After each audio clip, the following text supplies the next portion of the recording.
भजन सुनल केडी भैया आपके फरमाइश पर बा आई हमार गावल बा। जैसे आप कहत रहा ना केडी भैया कि दद्दा वाली गावा। हाँ तो वहाँ पहले दद्दा वाली गावा तो देखिया तो दद्दा का गौल गौलन है। आई आप लोगों के फरमाइश भी रहा कि दद्दा वाली सुना दी, लेकिन तो ये देखिए ये हमार गीत बा, पर्सनल हमार गीत बा। एक आप लोग यूट्यूब के माध्यम से सुनल जाइए।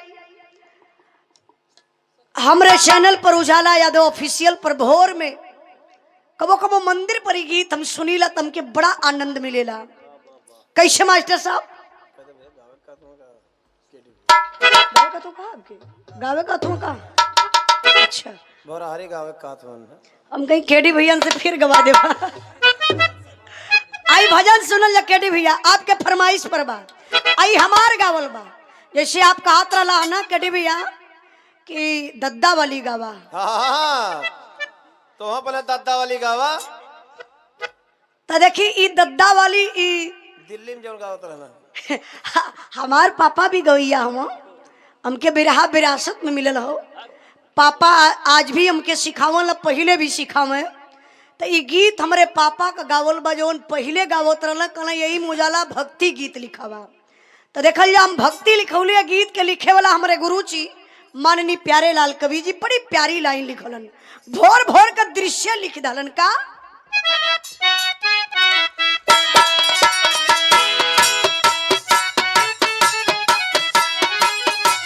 क्या बात है, कबो कबो अच्छा काम कर रहे हैं।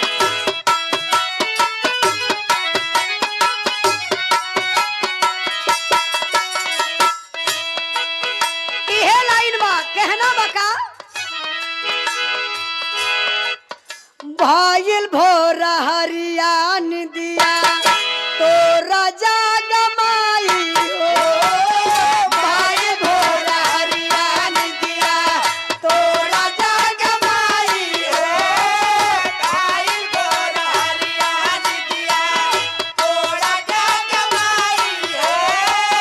भाईल भोर हरियान दिया खोट से चिड़ैया बोले, खोट से चिड़ैया बोले अब त जाग माई हो। भाईल भोर हरियान दिया तोरा जाग माई हो। भाईल भोर हरियान दिया तोरा जाग माई हो।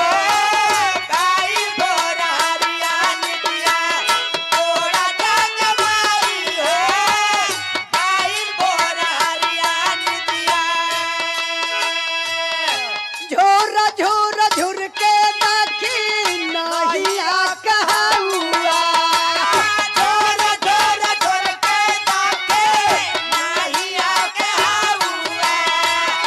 झोर झोर झुर के देखी नहिया कहूआ।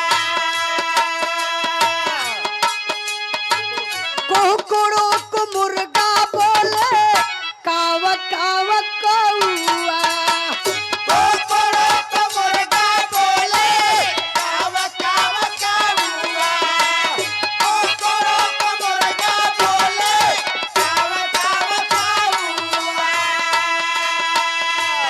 गाइया बछरुआ बोले, गाइया बछरुआ बोले घुंघरू बजाई हो। भाईल भोर हरियान दिया तोरा जाग माई हो। भाईल भोर हरियान दिया तोरा जाग माई हो। भाईल भोर हरियान दिया तोरा जाग माई हो। भाईल भोर हरियान दिया।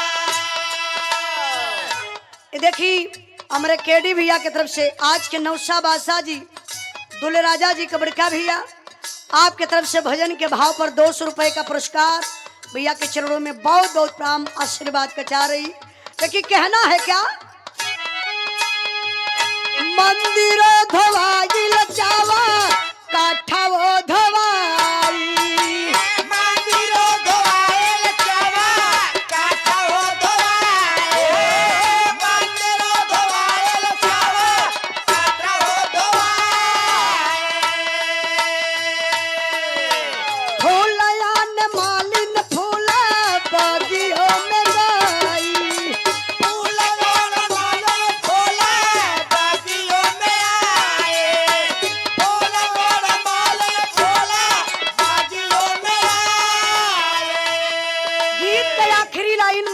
कहना बा यही से समापन में मास्टर साहब का प्यार लाल उजाला देखे प्यार लाल उजाला कहे सिरवा झुकाई हो भइल भोर हरियाल दिया तोरा जगमाई हो भाई भोरा हरियाण दिया थोड़ा जगमाई है भाई भोरा हरियाण दिया थोड़ा जगमाई है भाई भोरा हरियाण दिया थोड़ा जगमाई है भाई भोरा हरियाण दिया। एक बार हाथ ऊपर लेके आप लोग जयकारा लगा दी।